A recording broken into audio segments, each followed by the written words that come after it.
Hello student, chemistry class में आपका स्वागत है। आइए आज हम लोग पढ़ेंगे तत्वों के आवर्ती वर्गीकरण का आगे का भाग।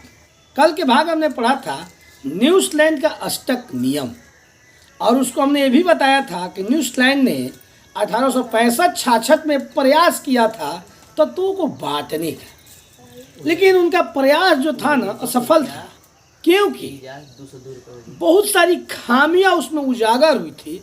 आज उन्हीं खामियों के बारे में हम लोग जानेंगे कि न्यूटन के अष्टक नियम के दोष, यानी न्यूटन अष्टक नियम के दोष क्या क्या थे। देखिए, अगर जहाँ गुण बताया जाता है ना, एक तरह से दोष भी होता है, सब में होता है।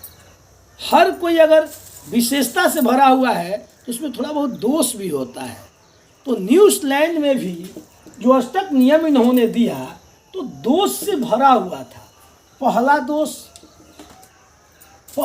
तो इन्होंने साफ कहा ना कि इनके समय में जो 56 तत्वों का खोज हुआ था, ये बोल दिए थे कि प्रकृति में बस 56 ही तत्व है, अब आगे तत्वों का खोज नहीं होगा। लेकिन आज जब 111 तत्वों का खोज हुआ या फिर कुछ आगे बढ़ा गया मेंडलीफ के तरफ तो 63 तत्व हो गए, तो साफ झलकता है कि जो ये कहे थे कि प्रकृति में केवल 56 ही तत्व रहेंगे, तो क्या हो गया, गलत हो गया। तो पहला दोष तो यही हुआ न्यूटन के अष्टक नियम में कि इन्होंने कहा था कि जो प्रकृति में 56 तत्व है, अब इससे तत्वों का खोज नहीं होगा। कोई दिक्कत? अब दूसरा दोष, न्यूटन ने एक और बात कहा था कि सूर का सा रे गा मा पा दा नी सा, यानी सा और सा, यानी न्यूटन ने अपने सिद्धांत में बताया था कि जब बढ़ते हुए तत्व को बढ़ते हुए परमाणु भार के क्रम में सजाया जाएगा तो 8वां तत्व का जो गुण दोष है पहला तत्व के गुण दोष के बराबर होगा। लेकिन जब अक्रिय गैस का खोज हो गया तो देखा गया कि 8वां तत्व का गुण दोष पहला तत्व के गुण दोष के बराबर नहीं था।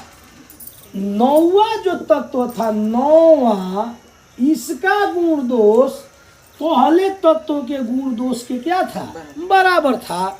तो ये भी इनमें एक दोष उभर के सामने आया।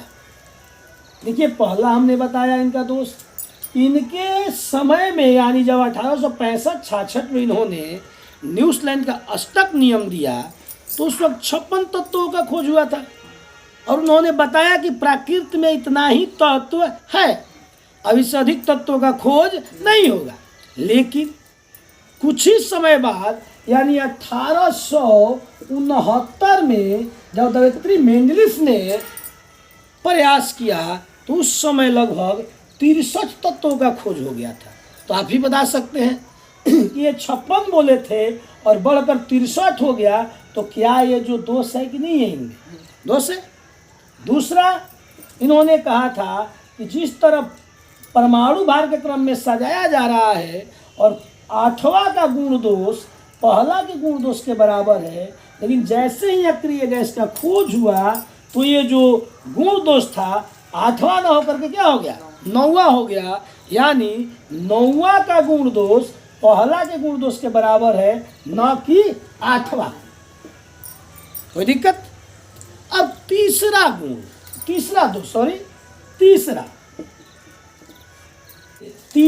जो दोष है, जो न्यूटन का अष्टक नियम है, यह केवल हल्के तत्वों पर लागू होता है, भारी तत्वों पे लागू नहीं होता है। तो ये भी एक प्रकार का दोष है। जब लागू होना चाहिए तो सभी तत्वों पे लागू होना चाहिए, लेकिन अष्टक नियम जो है केवल हल्के तत्वों पर लागू होता है, भारी तत्वों पर लागू नहीं होता है। ये भी एक प्रकार का दोष है। फिर से एक बात, हमने बताया कि अष्टक नियम जो है हल्के तत्वों पर लागू होता है और भारी तत्वों पर लागू नहीं होता है। एक और चौथा जो है ना, देखिए अष्टक नियम में उन्होंने क्या किया कि असदृश्य तत्वों को भी सूर में शामिल कर दिया। क्योंकि इन्होंने क्या कहा था कि जब एक समान रासायनिक गुण वाले तत्वों को बढ़ते परमाणु भार के क्रम में सजाया जाए तो आठवां का गुण दोष पहला के गुण दोष के क्या होगा, यानी सदृश्य न कहा था, लेकिन उन्होंने अंत में क्या किया कि अदृश्य तत्वों को भी इसी में शामिल कर दिया, तो एक दो से भी निकला। तो इस तरह न्यूजीलैंड के अष्टक नियम में 4 दोष हुए। पहला दोष ये बोले कि अभी तक केवल 56 तत्वों का अनुमान लगाया कि खोज हुआ है और इससे आगे और तत्वों का खोज नहीं होगा, लेकिन आगे चलकर जब और तत्व बढ़े तो इनमें दोष ये आ गया। दूसरा, इन्होंने कहा था कि जो सारे गमा पद निशा के सदृश से अगर तत्वों को सजाया जाए, यानी रासायनिक गुणों के आधार पर इसके बढ़ते हुए परमाणु भार के क्रम में अगर तत्वों को सजा दिया जाए तो आठवां का गुण दोष क्या होता है, पहला के गुण दोष के बराबर होता है। लेकिन जैव अक्रिय गैस का खोज हुआ तो ये आठवां से बढ़कर क्या हो गया, 9वां का गुण दोष पहला के गुण दोष की क्या था, बराबर था। अब तीसरा, ये जो अष्टक नियम है हल्के तत्वों पर लागू होता था लेकिन भारी तत्वों पर लागू नहीं होता था, ये तीसरा दोष। और चौथा दोष था असदृश्य तत्वों को भी इन्होंने क्या किया, इस सूर में शामिल कर दिया। कोई दिक्कत? तो इस तरह इनका ये 4 दोष था। चलिए बढ़ते हैं अब आगे, बहुत ही इम्पोर्टेंट। चलिए आगे बढ़ते हैं। देखिए लभवाजे अपना प्रयोग किए, उनके बाद डोवरेनर प्रयोग किए, उनके बाद न्यूजीलैंड प्रयोग किए। देखिए न्यूजीलैंड ने एक और बात बढ़िया बताया था जिसको लेकर के सभी लोग आगे अध्ययन किए कि तत्वों का गुण जो है ना आवर्ती होता है, ठीक है। और हेडिंग में भी देखिए तत्वों का आवर्ती वर्गीकरण। तो ये जो तत्वों का गुण आवर्ती होता है इसको बताने का पहला प्रयास किसने किया था, न्यूजीलैंड ने, जिसको न्यूलैंड्स कहते हैं, ठीक है ना। तो तत्वों का गुण आवर्ती होता है किसने बताया, न्यूजीलैंड ने बताया था। ये ऑब्जेक्टिव में नोट करने लायक चीज़ है, या बहुत सारे कंपटीशन में भी ये सवाल पूछता है कि तत्वों का गुण आवर्ती होता है किसने बताया, न्यूजीलैंड ने बताया। तो देखिए मेंडलीव के पास बहुत सारा अध्ययन करने के लिए उपकरण मौजूद था।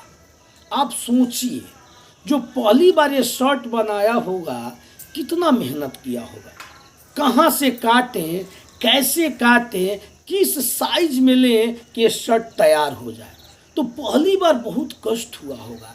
लभवाजी ने जो प्रथम प्रयास किया था ना तत्वों को बांटने का, उसको बहुत कष्ट हुआ होगा। उसके बाद उससे थोड़ा कष्ट हुआ होगा डोवरेनर को, और उससे कम कष्ट हुआ होगा न्यूजीलैंड को, और सबसे कम कष्ट हुआ किसको, मेंडलीव को, क्योंकि इसको इतने सारे अध्ययन करने के लिए पदार्थ मौजूद थे, सिद्धांत मौजूद थे, इनको मार्ग मिल गया था सोचने का।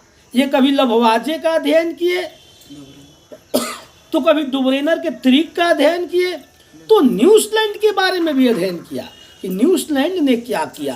और जब सबका ये अध्ययन कर लिए ना तो इन्होंने 1869 ईस्वी में अपना एक नियम दिया और इन्होंने कहा कि तत्वों को अगर बढ़ते हुए परमाणु भार के क्रम में सजा दिए जाए तो इनके गुण यानी तत्वों के भौतिक और रासायनिक गुण उसके परमाणु भार का क्या होता है, घोतक होता है।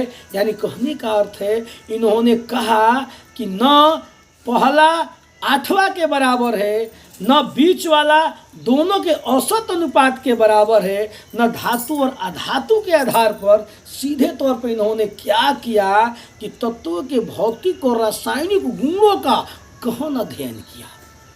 लगभग ये अध्ययन देखिए कितना दिन तक चला, क्योंकि हमें न्यूजीलैंड ने क्या किया था, अपना सिद्धांत दिया था और 65 से 69 जाने में कितना वर्ष लगता है?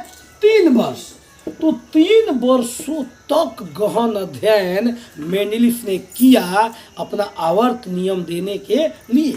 और सबसे जो अधिक प्रभावित किया मेंडलीफ को वो था न्यूजीलैंड का अष्टक नियम, क्योंकि न्यूजीलैंड के अष्टक नियम का ही इन्होंने विस्तार से अध्ययन किया, उनके एक एक बारीकियों से सीखा और सीख करके उन्होंने अपना एक अलग सिद्धांत दिया और कहा कि तत्वों के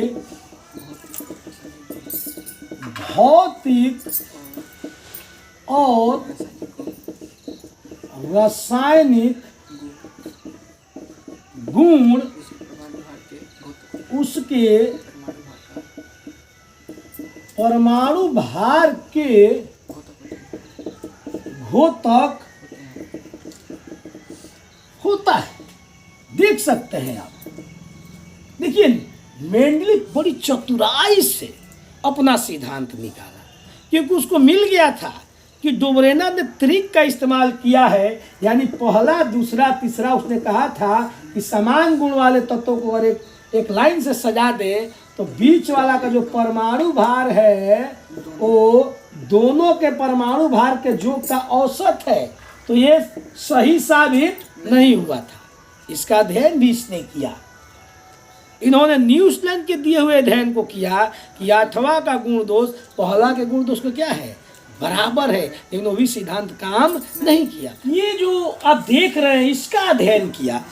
इसके बाद न्यूजीलैंड के दिए हुए सिद्धांत को अध्ययन किया और तब जा कर के 1869 ईस्वी में मेंडलीफ ने एक अपना नियम दिया। इसके अनुसार तत्वों के भौतिक और रासायनिक गुण उसके परमाणु भार का घोतक होता है। यानी देखिए उन्होंने बताया कि न मध्य वाला दोनों के बराबर, न 8वां पहले के बराबर, सीधे तौर पे अगर बढ़ते हुए परमाणु भार के क्रम में सजा दो तो उसका परमाणु भार ही अपने सारे गुण दोष को व्यक्त करता है। Any doubt? थोड़ा सा हम बताते चले आपको कि मेंडलीफ ने क्या किया कि इसके समय में 63 तत्वों का खोज हुआ था। कितना? 63 की ऑब्जेक्टिव में आता है कि न्यूजीलैंड के समय कितने तत्वों का खोज होता, तो 56। मेंडलीफ के समय में कितने तत्वों का खोज हुआ था, तो 63। कोई दिक्कत?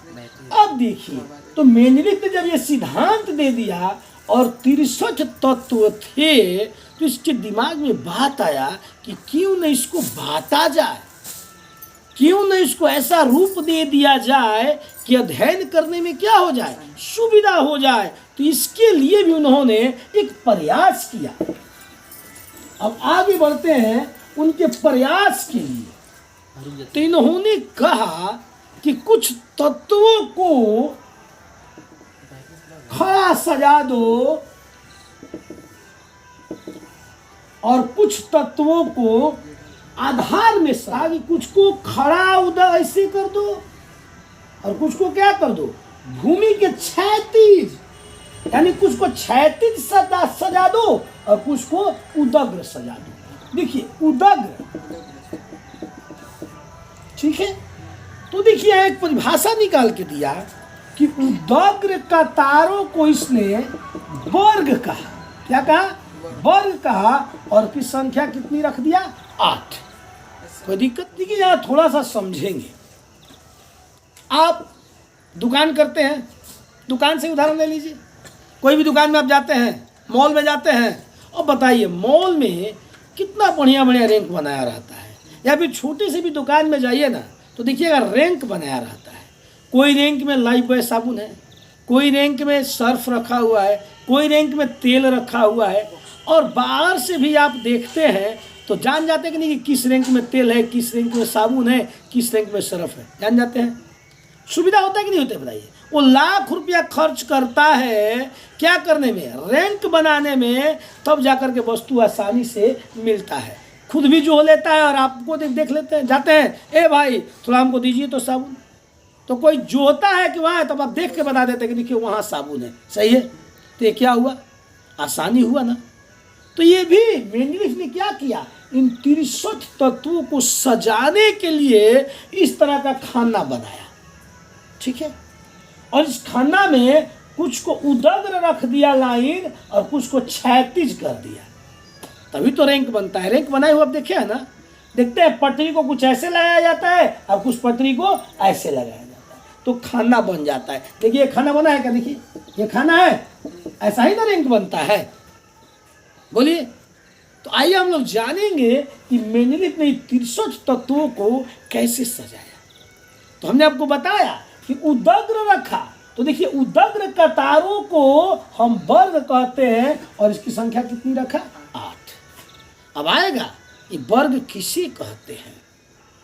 अब वो मैथमेटिकल वर्ग नहीं, आवर्त सारणी में वर्ग किसे कहते हैं, तो उदग्र कतारों को क्या कहते हैं, वर्ग कहते हैं। उदग्र मतलब लंबवत, सीधा, ये कतार जो लंबवत है इसको वर्ग कहते हैं, और क्षैतिज कतारों को क्या कहते हैं, आवर्त कहते हैं।